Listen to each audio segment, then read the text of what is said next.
Vinod classes में आप सभी का एक बार फिर से स्वागत है। आज की क्लास में हम लोग पढ़ेंगे गुलाम वंश के बारे में।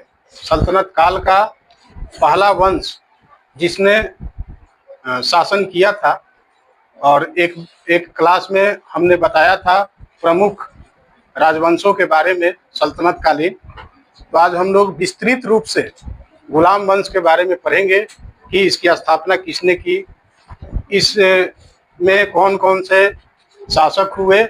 तो हालांकि पूरे गुलाम वंश में 11 शासकों ने शासन किया, लेकिन कुछ महत्वपूर्ण शासक थे जिनके बारे में हम लोग विस्तार से पढ़ेंगे। तो आइए शुरू किया जाए। इसे शुरू करने के पहले थोड़ा सा हम लोग बैकग्राउंड में जाते हैं। हम लोगों ने देखा था कि 1192 में गौर का शासक मोहम्मद गौरी, जिसने तराइन के प्रथम युद्ध में हालांकि उसको हार मिली थी, लेकिन एक साल के बाद 1192 ईस्वी में तराइन के दूसरे युद्ध में वह पृथ्वीराज चौहान को हरा देता है और दिल्ली पर उसका कब्जा हो जाता है। दिल्ली पर कब्जा करने के बाद वह आसपास के जो बड़े और छोटे राज्य थे उन सबको जीत लेता है। जैसे उदाहरण के लिए कनौज का शासक जो था जयचंद, उसको हरा करके उस पर भी कब्जा कर लिया और वह अपने देश चला जाता है। लेकिन अपने जीते हुए क्षेत्र की देख रेख करने के लिए वह कुतुबुद्दीन ऐबक, जो उसका गुलाम था, उसे नियुक्त कर देता है। और वहीं से ऐबक जो है दिल्ली और उसके आसपास के क्षेत्र को देख रेख करता है एक प्रतिनिधि के रूप में। और जब मोहम्मद गौरी की मृत्यु हो जाती है कुछ वर्षों के बाद, तो वह अपने आप को एक शासक के रूप में स्थापित करता है दिल्ली पर। उसने एक वंश की स्थापना की जिसे गुलाम वंश, दास वंश या मामलुक वंश के नाम से हम लोग जानते हैं। गुलाम वंश इसलिए कहा जाता है, इसके बारे में थोड़ा सा आप लोग समझ लें। गुलाम वंश इसलिए बोला जाता है क्योंकि इसके अधिकतर जो शासक थे, और खास करके जो प्रसिद्ध शासक, वे गुलाम थे, किसी न किसी शासक के गुलाम थे।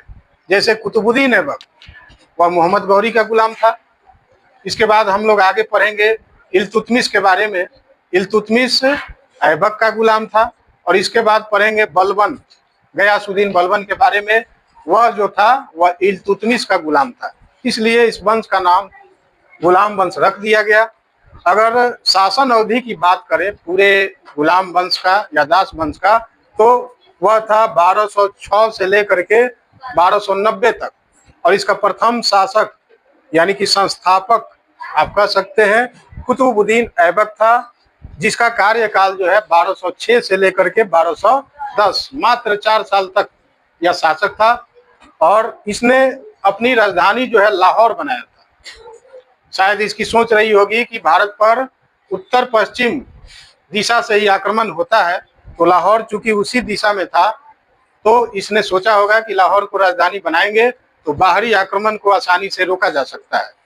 खैर, जो भी बात हो, कुतुबुद्दीन ऐबक के बारे में कुछ खास पॉइंट्स है, उसको आप लोग जान लें। जैसे कि यह निशापुर का रहने वाला था। निशापुर जो कि मध्य एशिया में तुर्की के क्षेत्र में पड़ता है, वहीं का ये रहने वाला था।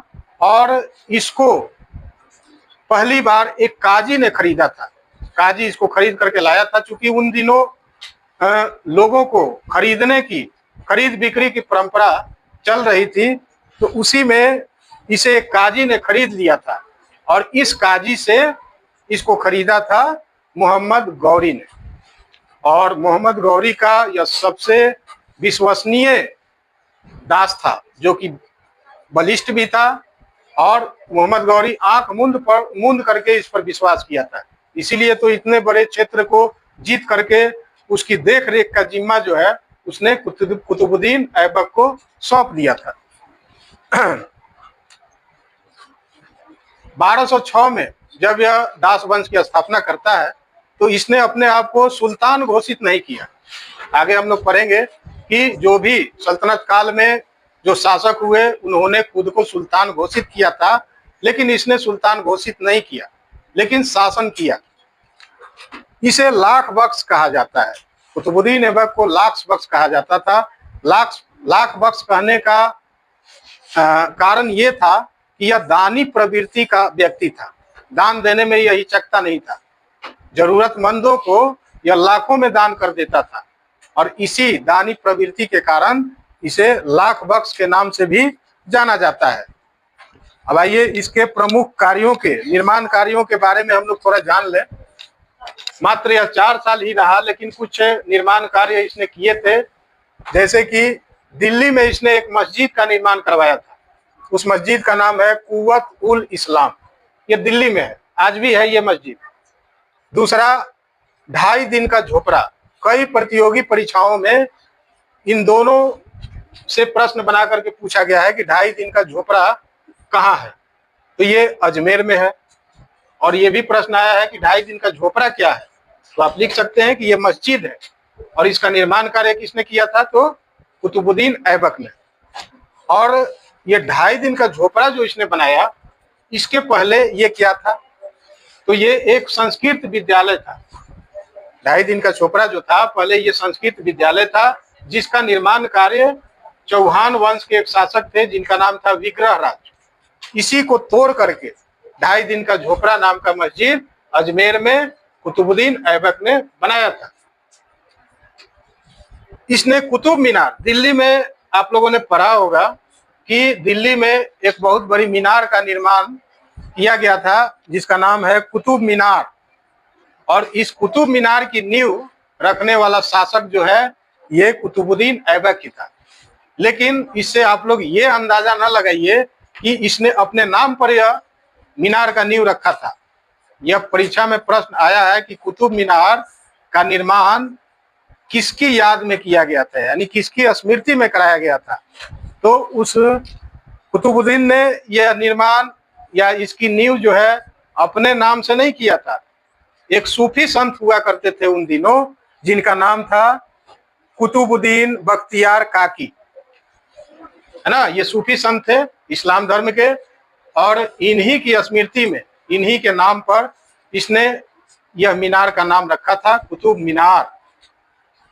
अब आते हैं 1210 में क्या होता है कि अपने राजधानी लाहौर में ही यह चौगान का खेल खेल रहा था। यहाँ चौगान से तात्पर्य यह है कि जैसे आज पोलो खेल होता है, पोलो खेल जो कि घोड़े पर बैठ करके खेला जाता है। एक हाथ में स्टिक होता है और खेलने वाला खिलाड़ी जो है घोड़े पर बैठा रहता है, वह बॉल को स्टिक से मारता है। तो इसी तरह का खेल ये था चौगान।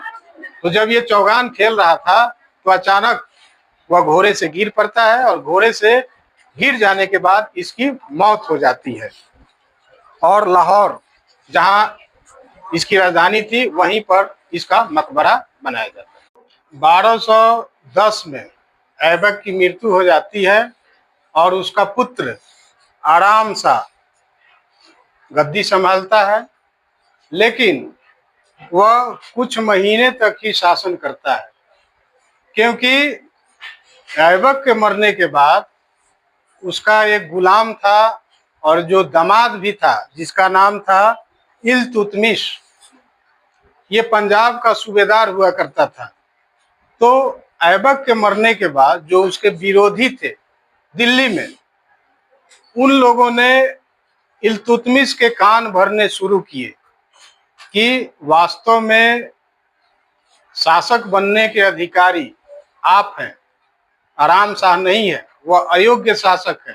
इसलिए अगर आप थोड़ा प्रयास करेंगे और हम लोग भी आपकी सहायता करेंगे, आप आराम शाह को हटा करके खुद शासक बनिए, सुल्तान बनिए। इल्तुतमिश क्या करता है कि वह दिल्ली में स्वयं को सुल्तान घोषित कर लेता है। जब यह बात लाहौर में, चूंकि लाहौर में ऐबक राजधानी बनाया था, तो उसका बेटा भी लाहौर में ही राजधानी बना करके शासन प्रारंभ करता है। तो जब यह बात आराम शाह को पता चलती है कि उधर दिल्ली में इल्तुतमिश ने स्वयं को सुल्तान घोषित करके शासन प्रारंभ कर दिया, तो वह क्रोधित हो उठता है और सेना लेकर के उसको सबक सिखाने के लिए चल पड़ता है दिल्ली की तरफ। वहां पर इल्तुतमिश और आराम शाह की सेना के बीच संघर्ष होता है जिसमें आराम शाह मारा जाता है। अब इल्तुतमिश के बारे में हम लोग जाने कि आराम शाह का यहाँ खात्मा हो जाता है। लगभग 1 वर्ष तक ही, 1 वर्ष से कम समय तक ही यह शासक रहता है। इल्तुतमिश जो है अब स्वतंत्र हो चुका था, पूरी तरह से सुल्तान बन चुका था। उसने अपनी राजधानी जो है लाहौर की जगह दिल्ली को बनाया, यानी सल्तनत काल का पहला सुल्तान जिसने दिल्ली को राजधानी बनाया वह था इल्तुतमिश। हाँ, इल्तुतमिश के बारे में थोड़ा जान ले कि इल्तुतमिश का पूरा नाम था, हालांकि मैंने यहाँ लिखा नहीं है, आप लोग लिख लेंगे। उसका पूरा नाम था शमसुद्दीन इल्तुतमिश, है ना। 1210 में यह शासक बनता है और दिल्ली सल्तनत का अगर वास्तविक संस्थापक अगर कहा जाए तो वह इल्तुतमिश ही था, क्योंकि ऐबक ने भले ही गुलाम वंश की स्थापना की या दिल्ली सल्तनत का पहला शासक था, लेकिन वह मात्र 4 वर्ष ही रह पाया था और 4 वर्ष में वह कुछ विशेष कार्य नहीं कर पाया था। लेकिन इल्तुतमिश ने न सिर्फ इस साम्राज्य को मजबूत किया बल्कि आर्थिक रूप से दिल्ली सल्तनत को सशक्त बनाया, क्योंकि बाहर से भी उस समय आक्रमण हो रहे थे। उसके डर से भी दिल्ली सल्तनत को बचाया, यानी भारत को बचाया, और राज्य को सुदृढ़ करने के लिए शासन व्यवस्था को मजबूत करने और सही ढंग से संचालन के लिए आर्थिक रूप से मजबूत होना पड़ता। इसके लिए भी इसने कुछ कार्य किए, जैसे इसने एक व्यवस्था लागू की, इक्ता व्यवस्था। ये कई सारे एग्जाम्स में इक्ता व्यवस्था के बारे में प्रश्न पूछा जाता है कि इक्ता व्यवस्था को किस शासक ने चलाया था, तो वहां आप बेधड़क लिख सकते हैं कि शमसुद्दीन इल्तुतमिश ने इक्ता व्यवस्था लागू की थी। अब ये इक्ता व्यवस्था क्या है? तो इक्ता व्यवस्था ऐसी व्यवस्था है जिसमें जो राजा होता है, जो शासक होता है, वह अपने राज्य की समस्त जमीनों को कुछ जागीरदारों को दे देता है ना। सारी जमीन को कुछ ऐसे लोगों को दे देता है और उन जमीनों के बदले वह उनसे टैक्स वसूलता है। उसी को इक्ता व्यवस्था कहा जाता है। इसने एक दल बनाया था जिसको दल चालीसा कहा जाता है या तुर्कान-ए-चिहलगानी कहा जाता है। आखिर ये तुर्कान-ए-चिहलगानी था क्या या दल चालीसा क्या था? तो ये एक समूह बनाया था इसने 40 सरदारों का, और ये 40 सरदार जो थे ये इसके गुलाम थे। किसके? इल्तुतमिश के। और ये सैन्य रूप से काफी मजबूत थे, काफी बलिष्ठ। और कहा जाता है कि 40 सरदारों का जो इसने समूह बनाया वह इसलिए बनाया था ताकि वह कुतुबुद्दीन ऐबक और आराम शाह के जो समर्थक लोग थे दरबार में, उनको खत्म किया जा सके। इसलिए उसने 40 सरदारों का एक समूह बनाया था। और उसने क्या क्या कार्य किए, प्रमुख कार्यों के बारे में हम लोग जान ले। जैसे अपने शासन काल में उसने शुद्ध अरबी सिक्का चलाया था। शुद्ध अरबी सिक्का चलाया था जिसमें चांदी का टंका और तांबे का जीतल प्रमुख सिक्का होता था।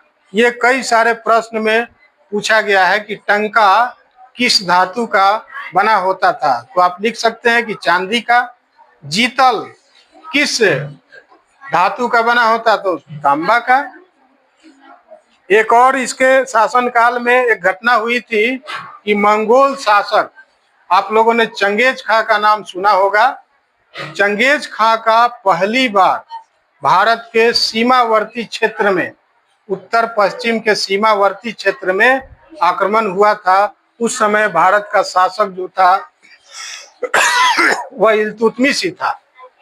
लेकिन चंगेज खां जो है वह इल्तुतमिश की सीमा की तरफ बढ़ता नहीं है, वह वहीं से लौट जाता है। 1236 में इसकी मृत्यु हो जाती है। तो आज के क्लास में हम लोग इतना ही तक रहने दें। अगले क्लास में एक प्रमुख शासिका बनी थी जिसको हम लोग रजिया सुल्तान जो इसकी पुत्री थी उसके बारे में पढ़ेंगे। उसे भारत का प्रथम महिला शासिका के रूप में हम लोग याद करते हैं, पढ़ते हैं, जानते हैं। तो आज के इस क्लास में इतना ही रहने दिया जाए। आप लोगों ने इस क्लास में मेरा भरपूर सहयोग दिया, इसके लिए आप लोगों का बहुत बहुत धन्यवाद।